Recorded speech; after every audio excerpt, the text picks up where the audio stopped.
Hello students, welcome in chemistry class. आज इस class में हम डिस्कस करेंगे prediction of hybridisation of central atom and shapes of molecules. अब बच्चों, हाइब्रिडाइजेशन से तो आप फेमिलियर हैं ही, और अगर आपको हाइब्रिडाइजेशन बहुत अच्छी तरह से समझनी है तो आप hybridisation part 1 and hybridisation part 2 videos देख सकते हैं। तो चलो सीखते हैं किस तरह से हम हाइब्रिडाइजेशन निकालते हैं सेंट्रल एटम की। तो इसके लिए बच्चों हमें एक सिंपल सा फॉर्मूला पहले याद करना पड़ेगा, और ये फॉर्मूला आपके सारी इनऑर्गेनिक में यूज़ होने वाला है, और आप इस फॉर्मूले की हेल्प से इजीली शेप्स मॉलिक्यूल्स की प्रेडिक्ट कर सकते हो। किस तरह से और क्या ये फॉर्मूला है, चलो सीखते हैं। तो फॉर्मूला है n equals to half of v plus m plus a minus c। अब इनका मीनिंग क्या है? एक्चुअली ये जो n है ये हमें बताता है नंबर ऑफ हाइब्रिड ऑर्बिटल्स। ठीक है, नंबर ऑफ हाइब्रिड ऑर्बिटल से हमारा मतलब है कि जैसे हमारे पास sp हाइब्रिडाइजेशन है तो 2 हाइब्रिड ऑर्बिटल्स हैं, sp2 हाइब्रिडाइजेशन है तो 3 हाइब्रिड ऑर्बिटल्स हैं। ठीक है, तो n हमें नंबर ऑफ हाइब्रिड ऑर्बिटल्स बताता है।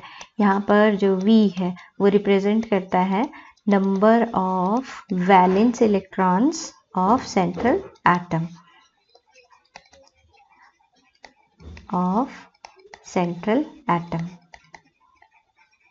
इसी तरह से हमारे पास जो m है, m रिप्रेजेंट करता है number of monovalent atoms attached to central atom. ठीक है, अटैच्ड टू सेंट्रल एटम। अब मोनोवेलेंट कौन से होंगे बच्चों, आपको ये चीज़ याद रखनी है। मोनोवेलेंट होंगे हाइड्रोजन प्लस हैलोजेंस। अब हैलोजेंस कौन से होते हैं आपको पता ही है, फ्लोरीन है, क्लोरीन है, ब्रोमीन है, आयोडीन है। ये अगर होते हैं हाइड्रोजन और हैलोजेंस होते हैं तो मोनोवेलेंट हम इन्हें लेते हैं। ए रिप्रेजेंट करता है चार्ज ऑन एनायन। एनायन क्या होते हैं? नेगेटिवली चार्ज्ड स्पीशीज, तो ए रिप्रेजेंट करता है चार्ज ऑन एनायन, और सी रिप्रेजेंट करता है चार्ज ऑन कैटायन, और कैटायन क्या होते हैं? Positively charged species. तो चलो इस फॉर्मूले को यूज़ करके हम हाइब्रिडाइजेशन निकालते हैं। कैसे? सबसे पहले ले लेते हैं, मान लो हमारे पास पहला मॉलिक्यूल है कार्बन डाइऑक्साइड, इसकी हाइब्रिडाइजेशन हमने निकालनी है। तो कैसे निकालेंगे बच्चों? सबसे पहले formula half of v plus m plus a minus c। आप जितनी बार लिखोगे आपको उतनी बार जो है लिख के फाइनली याद भी हो जाएगा। तो हाफ ऑफ, यहाँ पे सेंट्रल एटम बच्चों कार्बन है, और आपको पता है कार्बन के वैलेंस शेल में कितने इलेक्ट्रॉन होते हैं? 4। अब मोनोवेलेंट अटैच्ड, आपको पता है ऑक्सीजन तो इस कैटेगरी में नहीं आ रहा ना, मोनोवेलेंट हाइड्रोजन और हैलोजेंस हैं, तो ये मोनोवेलेंट नहीं हुआ, तो यहाँ पर मोनोवेलेंट है ही नहीं, एनायन कैटायन ये कुछ नहीं है, तो हाफ ऑफ 4 आ जाएगा, और कितना आ गया ये 2, तो नंबर ऑफ हाइब्रिड ऑर्बिटल्स 2 आ गए। अब हाइब्रिड ऑर्बिटल्स 2, या आप इसको ये भी समझ सकते हैं कि सेंट्रल एटम के साथ कितने और एटम्स अटैच्ड हैं? 2, तो आपके पास हाइब्रिडाइजेशन हो जाएगी sp हाइब्रिडाइजेशन। ठीक है, और एक बार हाइब्रिडाइजेशन आपको पता चलेगी तो आप वहाँ पर शेप कैसे प्रिडिक्ट करोगे? अगर sp हाइब्रिडाइजेशन है तो शेप हो जाएगी लीनियर। ठीक है, दूसरा एग्जाम्पल लेते हैं। हमारे पास मान लो है BF3 में अगेन फॉर्मूला लगाओगे आप half of v plus m plus a minus c। अब आपको इनके मीनिंग तो पता ही है। सेंट्रल एटम यहाँ पे कौन सा? बोरोन के वैलेंस शेल में होते हैं 3 इलेक्ट्रॉन्स, प्लस अब यहाँ पे फ्लोरीन अटैच्ड है, मोनोवेलेंट है, और कितने फ्लोरीन है? 3। एनायन कैटायन ये है नहीं, तो हाफ ऑफ आपके पास आ गया हाफ ऑफ 6, और ये आ गया हमारे पास कितना? ये आ गया इक्वल टू 3, और नंबर ऑफ हाइब्रिड ऑर्बिटल्स 3 आ गए, तो आपने sp2 इस तरह से 3 हाइब्रिड ऑर्बिटल्स आ गए। या आप ऐसे भी समझ सकते हैं बच्चों कि बोरोन के साथ कितने एलिमेंट्स अटैच्ड हैं 3, ठीक है। तो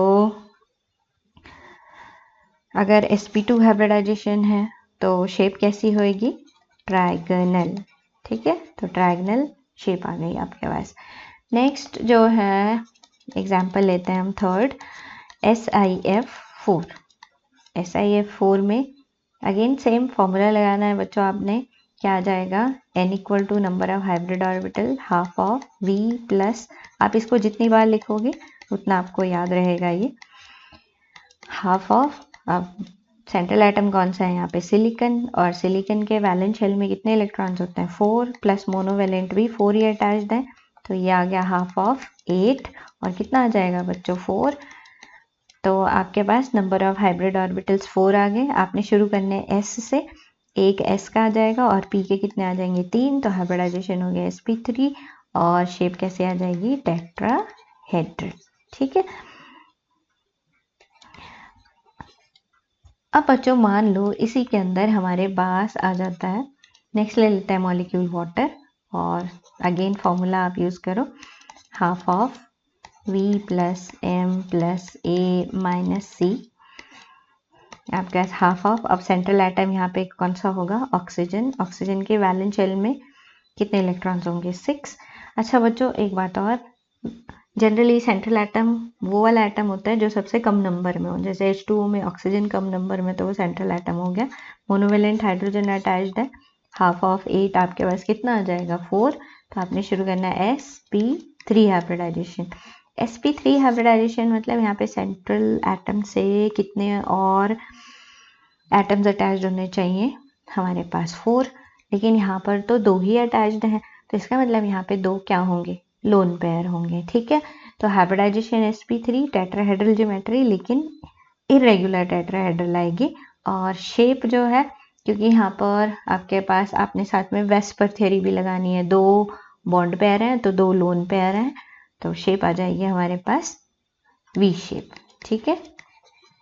इस तरह से आप यहाँ पर दोनों वेस्पर थ्योरी और हाइब्रिडाइजेशन वाले कंसेप्ट को शेप्स प्रेडिक्ट करने के लिए यूज कर सकते हैं, जहां पर आपके पास बॉन्ड पेयर भी आ रहे हैं और साथ में लोन पेयर भी आ रहे हैं, ठीक है।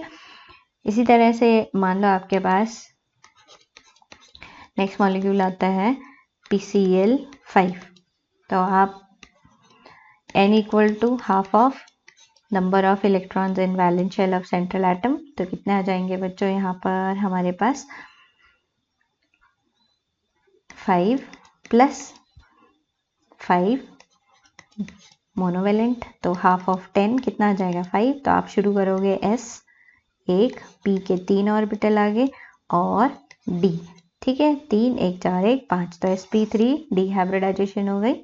और ज्योमेट्री अगर sp3 डी हाइब्रिडाइजेशन है तो ज्योमेट्री कैसी हो जाएगी, ट्रायगोनल बाय पिरामिडल। तो इस तरह से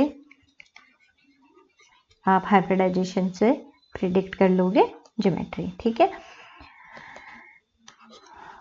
मान लो बच्चों आपके पास आ जाता है SF6, तो again n equal to valence shell number of electrons in valence shell of central atom, ये है सल्फर हमारे पास 6 प्लस मोनोवेलेंट 6 अटैच्ड है, तो आपके पास 6 आ गया।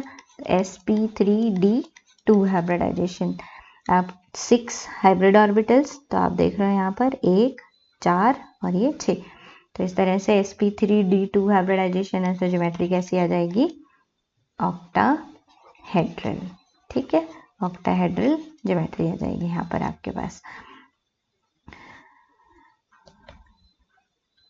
नेक्स्ट मान लो बच्चों हमारे पास आ जाता है IF7, तो आप कैसे निकालोगे, n is equal to central atom iodine, valence shell में होंगे इसके 7 प्लस 7 मोनोवेलेंट अटैच्ड है फ्लोरीन, तो हाफ ऑफ 14 7 आ जाएगा, 7 sp3d3 हाइब्रिडाइजेशन, और अगर sp3d3 हाइब्रिडाइजेशन है तो ज्योमेट्री आ जाएगी पेंटागनल बाय पिरामिडल। इसी तरह से मान लो हमारे पास अब केटायन या एनायन आ जाते हैं, फिर क्या करेंगे हम, तो सपोज हमारे पास आ जाता है कार्बोनेट आयन, अब आप देखो कार्बोनेट आयन एनायन है, तो n equal to valent shell half of number of electrons in valent shell of central atom, यहाँ पर कार्बन है और कार्बन के वैलेंट शेल में 4 इलेक्ट्रॉन, प्लस मोनोवेलेंट, यहाँ पे ऑक्सीजन है बच्चों और ऑक्सीजन तो डाइवेलेंट होता है तो मोनोवेलेंट कोई नहीं है, plus anion, charge on anion, anion है ये स्पीशीज और कितना चार्ज है 2, तो आप यहाँ पे 2 लिखोगे। जितना चार्ज है उसका मैग्नीट्यूड लिखना है आपने, साइन यहाँ पे नहीं लिखना है। एनायन का चार्ज प्लस होएगा तो 2, आपके पास आ गया हाफ ऑफ 6 और कितना आ गया 3, तो sp2 हाइब्रिडाइजेशन आ गई कार्बोनेट आयन की। और कैसी शेप हो जाएगी इसकी, इसकी शेप हो जाएगी ट्राइगोनल। ठीक है, और ले लेते हैं। मान लो हमारे पास SO4 2 नेगेटिव आता है, तो आप कैसे करोगे इसे, n इक्वल्स टू, अब सेंट्रल एटम कौन सा है बच्चों, सल्फर, सल्फर के वैलेंट शेल में 6, प्लस अगेन यहाँ पर मोनोवेलेंट कोई भी नहीं लगा हुआ, ऑक्सीजन डाइवेलेंट होता है, प्लस एनायन है तो इसका चार्ज प्लस कर दोगे आप, हाफ ऑफ 8, कितना हो गया बच्चों 4, तो हाइब्रिडाइजेशन कौन सी आ जाएगी sp3, और sp3 हाइब्रिडाइजेशन है तो ज्योमेट्री कैसी हो जाएगी टेट्राहेड्रल। इसी तरह से मान लो हमारे पास आता है H3O पॉजिटिव।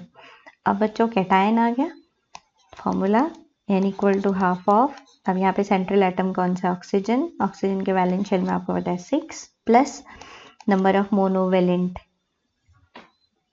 ठीक है, और चार्ज ऑन कैटायन, माइनस करते हैं ना, -c, तो कितना चार्ज है 1, तो -1 आ जाएगा, तो कितना आ गया बच्चों हाफ ऑफ 8 है ना, और हमारे पास आ गया 4, तो हाइब्रिडाइजेशन आ गई sp3 हाइब्रिडाइजेशन।